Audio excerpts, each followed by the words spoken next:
Everyone, good afternoon all of you. So today in this video I am going to discuss 18th group elements, the last group in the P block. Okay, now in this 18th group, what is other names of 18th group? In fact, we are calling the 18th group elements different names. What are those? The 18th group elements also we call it as aerogens. So why we are calling them as aerogens? Because they are mainly the more abundance in air.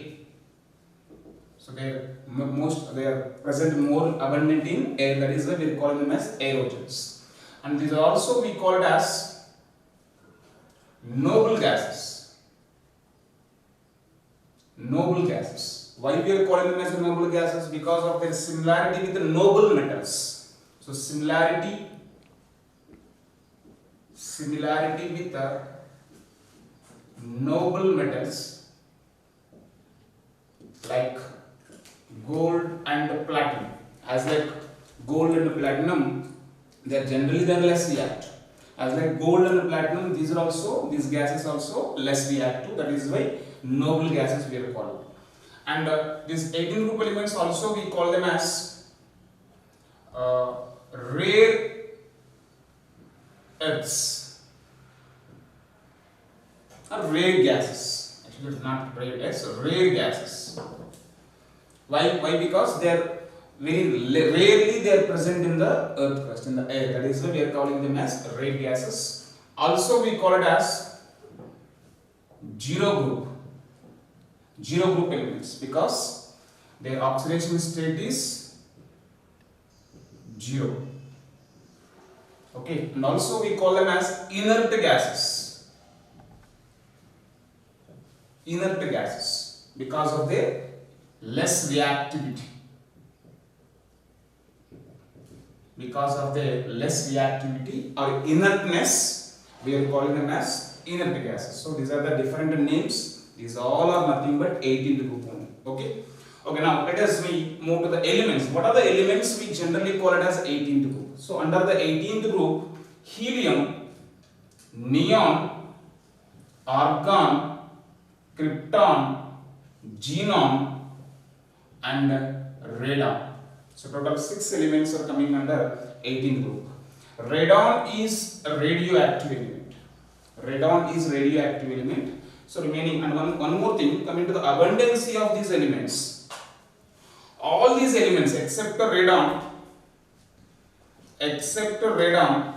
remaining rest all are free in nature.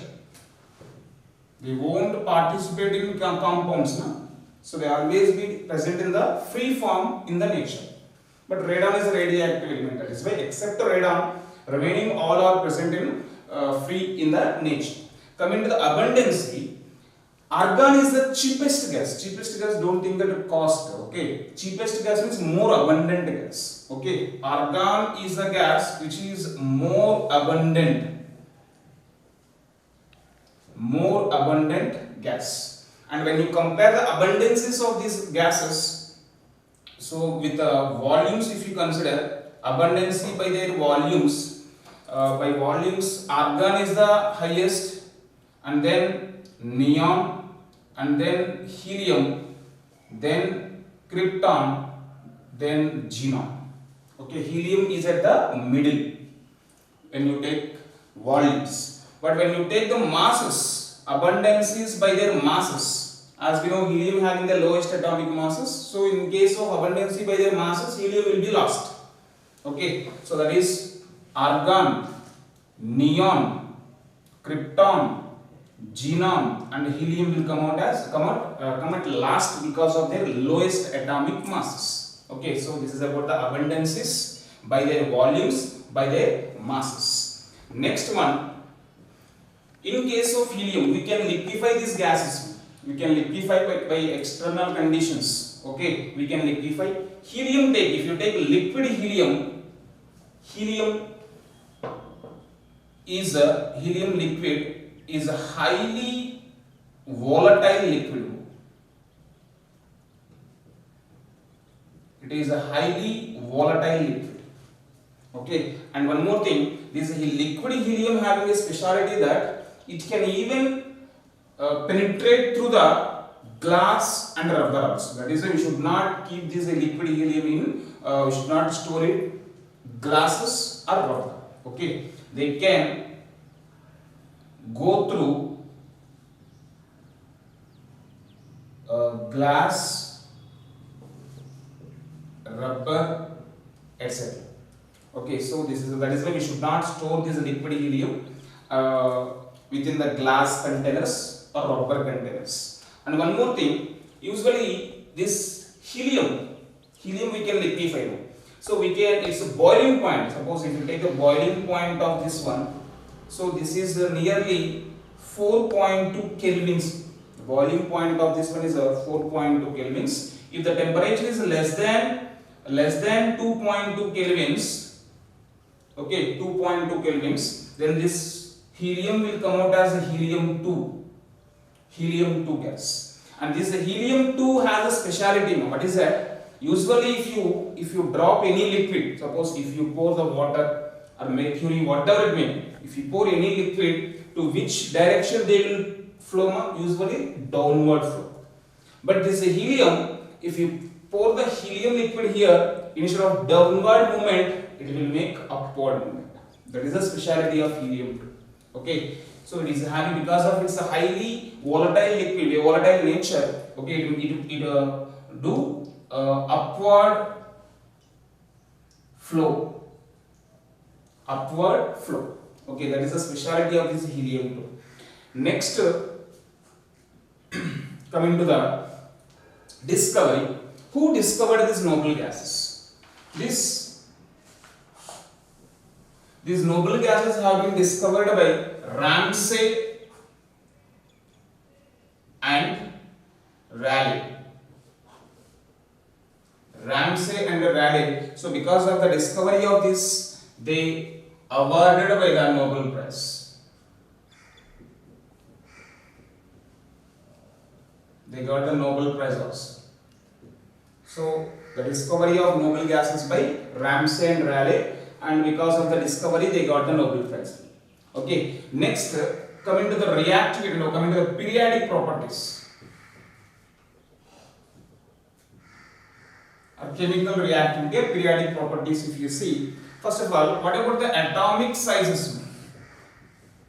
Atomic sizes, like any other groups, atomic size, when you go from top to bottom, even in noble gases also, the atomic size will increases from top to bottom because of increasing the number of shells. Okay, the atomic size will increases without any exceptions. Okay, no exceptions here. Next one, ionization energy. Coming to the ionization energy, and one point you should remember, in the period when you go from left to right, what happens? The ionization energy increases. So this is a 18 group element is the extreme right side group. That means this group members are having the highest ionization energy. Okay, so they have very high ionization energy. What is the reason why they are having very high ionization energy? Because they have stable octet configuration. Because of having the stable octet configuration, what is the general electronic configuration of this 18th group elements? The general electronic configuration is ns2np6. The valence shell was completely filled. 2 electrons plus 6 electrons, total 8 electrons. The species which are having 8 electrons in the valence shell, generally they are stable. They are not willing to lose or they are not willing to gain. So already they are stable. That is why they are chemically inert. So now, because of having the stable octet configuration, removing the electron from them is very difficulty. For the removal, we need more amount of energy. That is why 18 group elements are having very high ionization energy. Okay, and what about the trend? What happens ionization energy by going down the route? Normal trend only. Go to general trend. When you go from top to bottom, ionization energy what happens? Decreases because of increasing the sizes. Okay, decreases due to increase size. Why? Because atomic size and ionization energy both are inversely proportional. Next, coming to the ease of liquefaction. If you see, ease of liquefaction. Can we liquefy this? Yes, we can liquefy. Okay, by extraordinary conditions, by applying very high pressure and very low temperature, we can liquefy. What happens ease of liquefaction by going down the route? Which noble gas element can easily be liquefied? One point, by going down the route, what happens? The sizes may increases. The sizes increases, what happens? The van der Waals interactions obviously will increase. If the van der Waals interactions increases, there was a strong intermolecular forces, so that by increasing the intermolecular forces, the ease of liquefaction will increases. So when you go from top to bottom, the ease of liquefaction increases. Ease of liquefaction increases. Okay, that is about the ease of liquefaction. Next one, melting and boiling points. Melting and boiling points. In general, the melting boiling points will increases in any group. When you go down the group, general trend is will increases because of increase in the sizes, because of increase in the intermolecular interactions. Melting boiling points generally will increases. As like here also, melting boiling point increases. Helium having the lowest boiling point. What is the boiling point? 4.2 kelvins. Okay. Next, move to the solubility of them. Solubility of noble gases. Generally, they are less soluble in the water, but remember that by going down the route, the solubility will increase. By going down the route, what happens? The solubility increases. Of course, they are less soluble, but in this, among the noble gases, by going down, what happens? The solubility will increases. Next one, electron affinity. Electron affinity. So generally, electron affinity means what? The energy that was released. The energy that was released after the addition of electron to the valence shell of a neutral gaseous atom, that is called electron affinity. Now here already they have stable octet configuration. Their valence shell was already completely filled. Okay, can you add any more electrons? No chance. Why? Because the valence shell was completely filled. Okay, so the addition of electron is impossible here. Suppose if there was empty orbitals, after that, suppose if you wanted to add an electron, that should be enter into what? Outer orbital, means further empty orbitals. But in case of helium, if you take the helium belongs to first period. So only 1s subshell is only available. 1s subshell is already filled, but there was no availability of 2s and 2p. So in case of helium and neon, the addition of electron is impossible. Okay, impossible. So even if you supply very huge amount of energy also, no chance. Okay, so for helium and neon, it is impossible to add the electron. But in case of argon, krypton and xenon, okay, the valence shell is completely filled, but there was a chances of availability of empty orbital. If you take the argon belongs to third period. In third period, after 3p, 3d is available. So that if you add, suppose instead of releasing the energy, if you by supplying the energy, if you add any electron, there was a chance is there. That is why for these cases, for helium and neon, impossible. So electron affinity was 0. Okay, no chance. But in case of argon, krypton, xenon, what happened? There was a chances of addition of electron. So that is why. So instead of releasing the energy, what happened? They absorb the energy. So their value was positive. Positive values. So generally, when in periodic properties we discussed. In the periodic properties, what we discuss? There we discussed that all noble gases, it is impossible to add the electron. So the electron affinity values are 0 for 0th group elements. But here it is impossible for helium and neon, so the 0 value is for first 2 elements only. For the remaining cases, for the remaining 3 elements, argon, krypton, xenon, it is possible. There was a chances when if instead of releasing the energy, if you supply the energy, it is possible. That is why their electron affinity values are positive. Okay. Next one. After electron affinity values, next one, let us move to the chemical reactivity.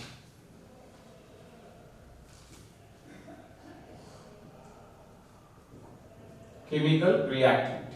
And what about the oxidation state of this oxidation state? Have they released or gained the electrons? No chance. So their oxidation state was 0. Oxidation state of noble gas elements are 0. Next, chemical reactivity, if you see. So as we know, almost all the noble gases are less reactive. they are inert, they won't react. But when you go from top to bottom, what happens? The reactivity will increase. So what is the reason? Let us see. If you take the helium, helium. What is the configuration of helium? 1s2. But in which period it is there? P block. So helium is one of the element which is not having any p electron, but it was included in the p block. That point you should remember. So this is the element now without having any p electron, it was included in the p block. Okay. So now in helium, okay, there was no availability of. So there was unavailability of empty orbitals. Because of unavailability of empty orbitals, helium, neon, okay, these two elements are unreactive. The first two elements are unreactive because of unavailability of empty orbital. Even if you add very strong reagents also, they will not react. In the future, maybe there was a chances of discovery of the chemical reactions related to helium and neon, but till now there was no chemical reactions which are related to helium neon we discovered. Next one, argon. Very few reactions we can observe, but they are very less react. Okay, we can observe, but they are very less react. And highly unstable also. The compounds which are formed by the argon are highly unstable. So that is why we won't observe any compounds related to argons. Next, coming to the krypton. Krypton will form very few compounds. It will form, but as like argon, they are also less stable. Okay, like argon, these few compounds also less stable. Only the element xenon forms the compounds. This is a highly reactive comparatively with other group members. So don't compare with the halogens or any other highly reactive group members. Okay, only when we compare with the other group members, xenon is a highly reactive. It is a highly reactive, and they form the compounds. With fluorine and oxygen. Only with the highly reactive reagents like fluorine and oxygen only they will react. Okay, what is the reason? Because in xenon there was availability of d orbital, and one more reason is that so xenon having availability of empty orbitals.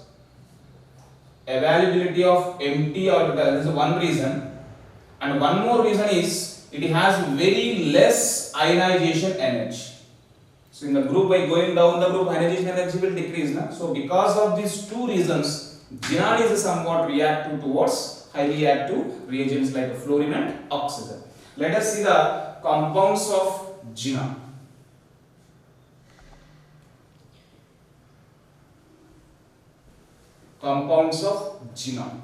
So as already we discussed, xenon will form the compounds with the fluorine and oxygen. So xenon with the fluorine, they forms three types of compounds. That is xenon tetrafluorides,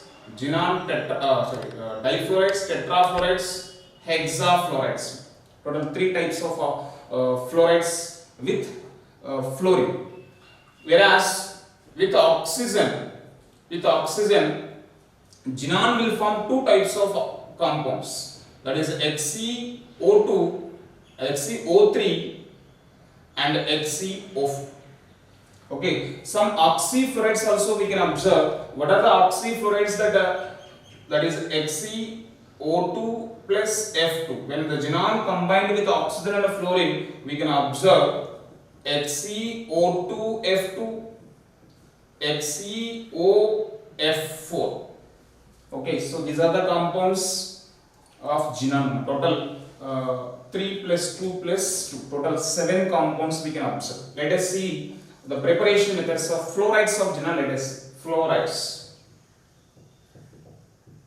Fluorides of xenon. If you see the fluorides of xenon, 3 fluorides now. At a time, let us discuss the preparation of these fluorides. Preparation. So how can we prepare the fluorides of xenon? So just take xenon with a fluorine in the ratio of 2:1. So 2 moles of xenon and 1 mole of fluorine at the temperature of 673 kelvins. We will get HCF2. HCF2. You may get that why 2:1 ratio. Why? Because xenon is somewhat less reactive. When you take it in excess amount only, they will react somewhat with fluorine. That is why here 2:1 ratio we have taken. So xenon with the fluorine will get xenon difluoride. Similarly, when xenon is mixed with the fluorine in the ratio of 1:5, here 1:5 ratio at the temperature of 673 kelvins. 673 kelvins, we will get xenon tetrafluorides.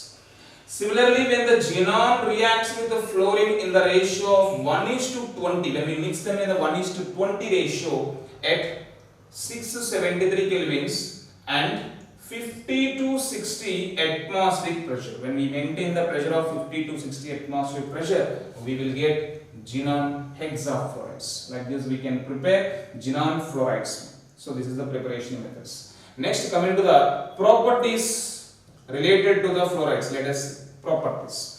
Generally, these are all fluorides. So I am representing xenon fluorides as HCFN. N means it may be 2, 4, 6, whatever it may be.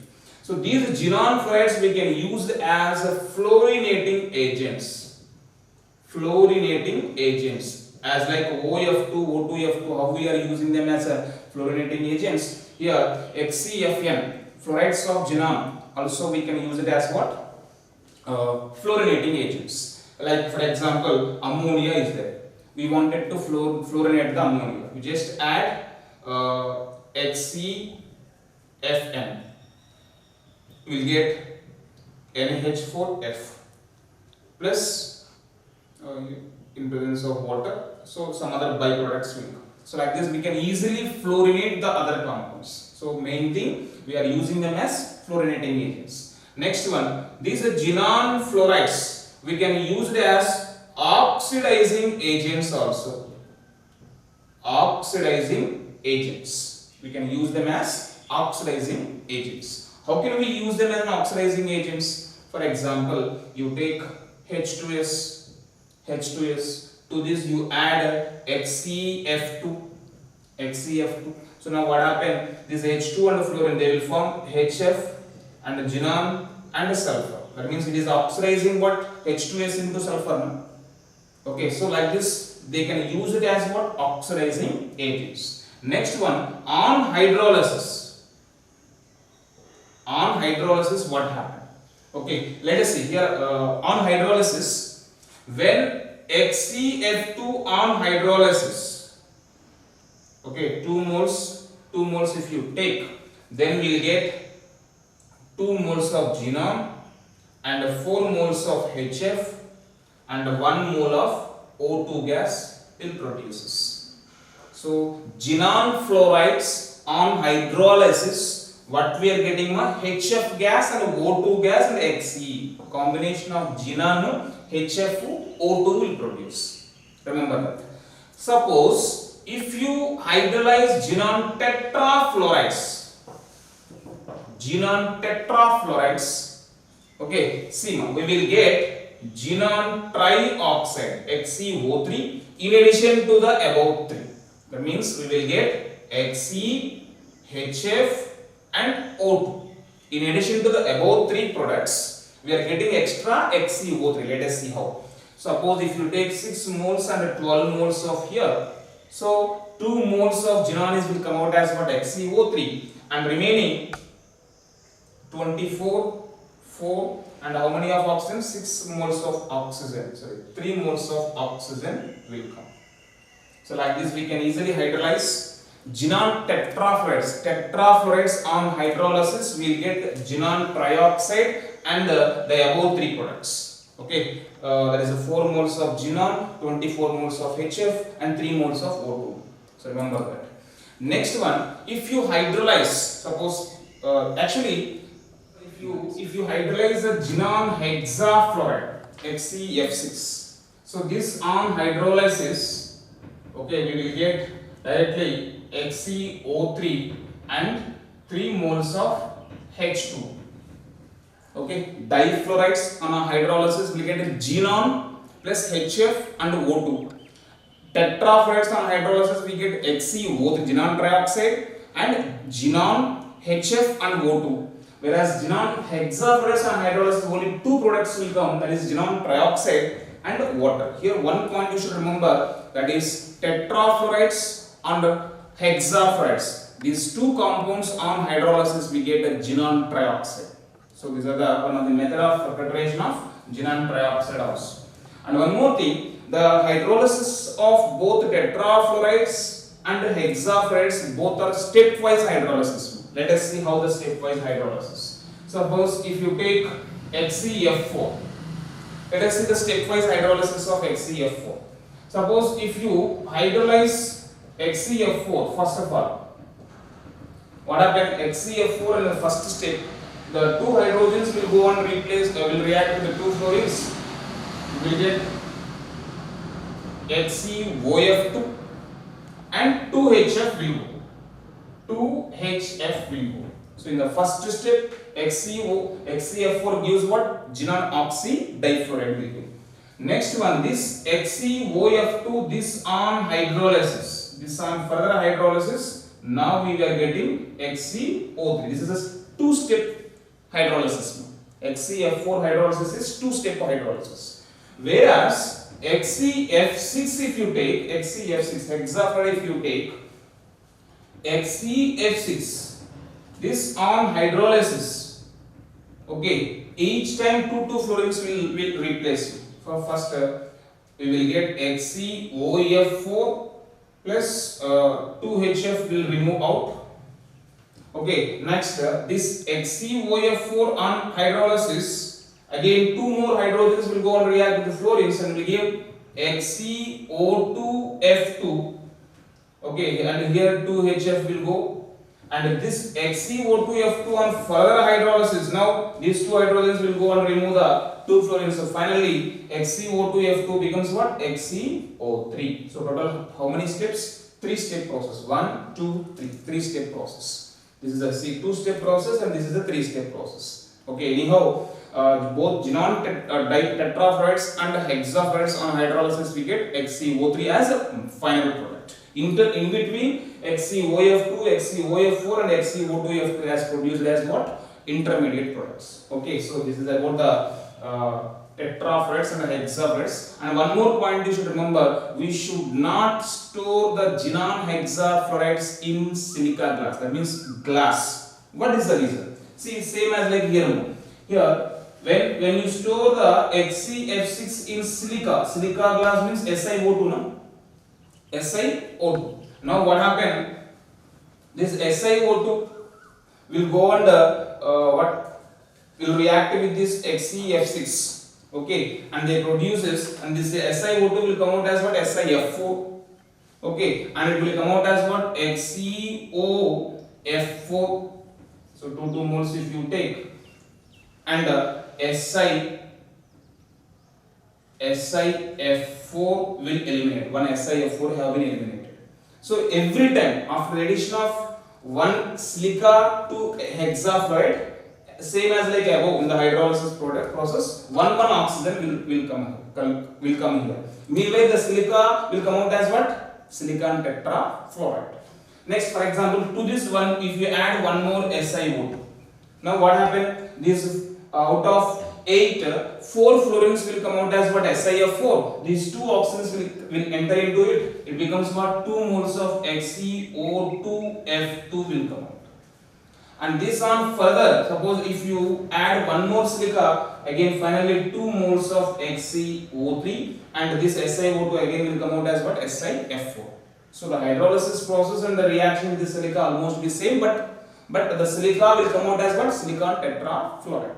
The intermediate products are also same as it is. So that is why, because of conversion of silica into silicon tetrafluorides, we should not store the xenon compounds or xenon hexafluoride within silica glass. Okay, so this is about the compounds of xenon. Next, move to the structures. Xenon oxides.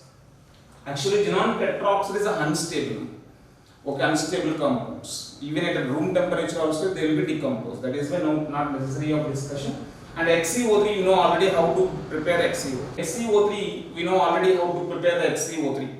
By simply with the hydrolysis of xenon tetrafluorides and hexafluorides, we can prepare XeO3. Okay, so not necessary of the remaining one. So this is about the characteristics and preparation properties of compounds of xenon. I'm just drawing all hybridizations, structures, lone pairs, bond pairs over the central atom in a single table. Okay. So first of all, compound, number of bond pairs and number of lone pairs present in the central atom, and regular geometry. After that, hybridization we will write. Hybridization. For that hybridization, what is the regular geometry? And because of the presence of lone pairs, what is the distorted geometry? Okay, and here structure. So like this, I am drawing all at a time. First of all, first compound is what? XeF2. XeF2. XeF2, how many bond pairs are there? 2 bond pairs are there. So 2 fluorine atoms means 2 bond pairs. And actually valency of xenon is what? 8. Out of 8 valence electrons, 2 are involving in bonding with fluorines. Remaining 6 electrons as lone pairs. How many lone pairs are there? 3 lone pairs are there. 2 plus 3, 5. The total number of pairs are 5. What is the hybridization? sp3 dehybridization. sp3 dehybridization.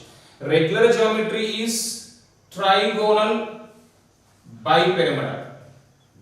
Trigonal bipyramidal. But because of presence of these 3 lone pairs, the trigonal bipyramidal geometry becomes what? Linear shape. Linear shape. So let us see. XeF.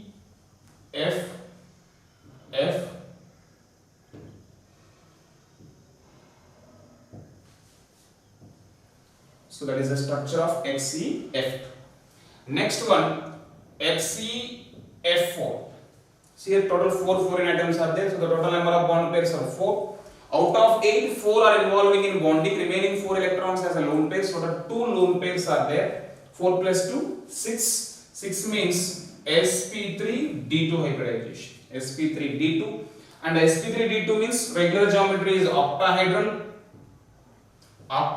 geometry, but because of presence of the 2 lone pairs, octahedral geometry becomes what? Square planar. Square planar. Okay, square planar shape. Xe.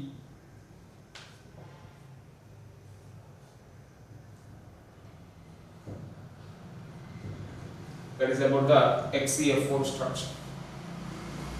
Next one, XeF6. In XeF6, total 6 fluorine atoms are there, so 6 bond pairs, and out of 8, 6 are involving in bonding. Remaining 2 electrons are the lone pairs, so 1 lone pair. 6 plus 1, 7. That is sp3d3 hybridization.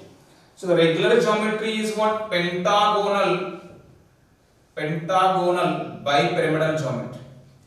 Regular geometry is pentagonal bipyramidal, but because of 1 lone pair, the pentagonal bipyramidal geometry becomes what? Distorted octahedral structure. It's not a regular octahedral, distorted octahedral. Okay, so the structure will be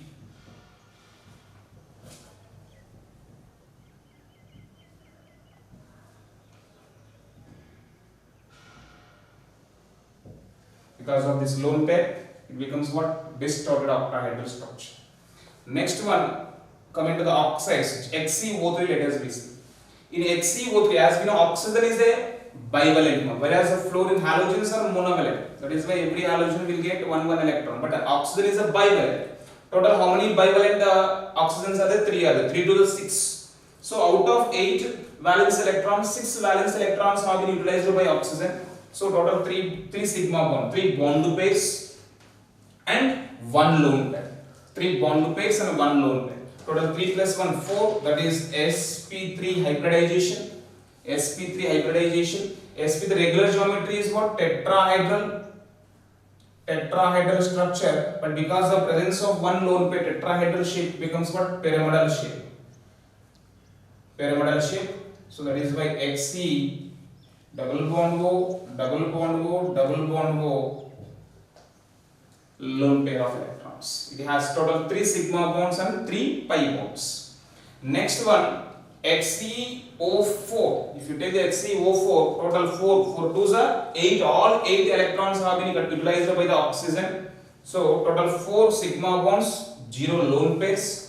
Total sp3 hybridization, tetrahedral shape. Even there was no lone pairs. So regular geometry becomes the final geometry. So there was no distorted geometry. It has only regular geometry. It has tetrahedral shape. You know that is Xe. That is the structure of tetrahedral XeO4. And the next one, XeO2F2. XeO2F. Here, see that. Just to give you a small hint. So that is Xe, out of 8 valence electrons, how many of monovalent are there? 2 monovalent. So these 2 electrons have been utilized by fluorines. And O2 is a bivalent. So this is 1 oxygen. These 2 are by the 1 oxygen. Remaining electrons has 2. These are lone pairs. Total how many bond pairs? 1, 2. Out of this, you should take 1 sigma bond. Number of sigma bonds only you should consider the bond pairs. Here double bond means 1 sigma, 1 sigma. Total 1, 2, 3, 4. Total 4 bond pairs it has, and 1 lone pair it has. 4 plus 1, 5. 5 means it is sp3 dehybridization, and regular geometry is trigonal bipyramidal. And in this trigonal bipyramidal, because of presence of one lone pair, it becomes what? Seesaw shape.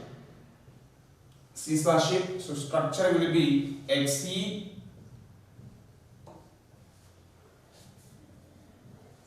That is the structure of XeO2F. And the last one, that is XeOF.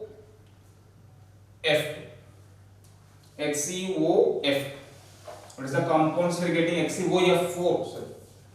OF4. So same as like here, OF4. F, same structure. First 4 electrons have been taken by fluorine. Next 2 electrons have been taken by 1 oxygen and 1 lone pair. Total 1, 2, 3, 4, and out of this double bond 1 sigma. Total 5 bond pairs and 1 lone pair. It has 5 bond pairs, 1 lone pair. Total 6.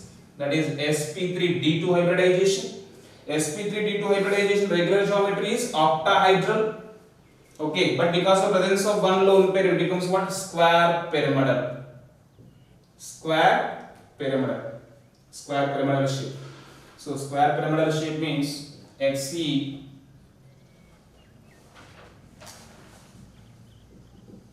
This is square shape and this is a pyramidal shape. So like this we are getting the geometry of XeOEF4.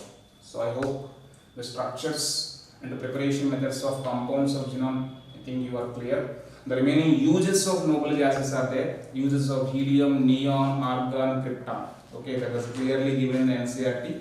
So once we go through that NCERT. Okay, so thank you.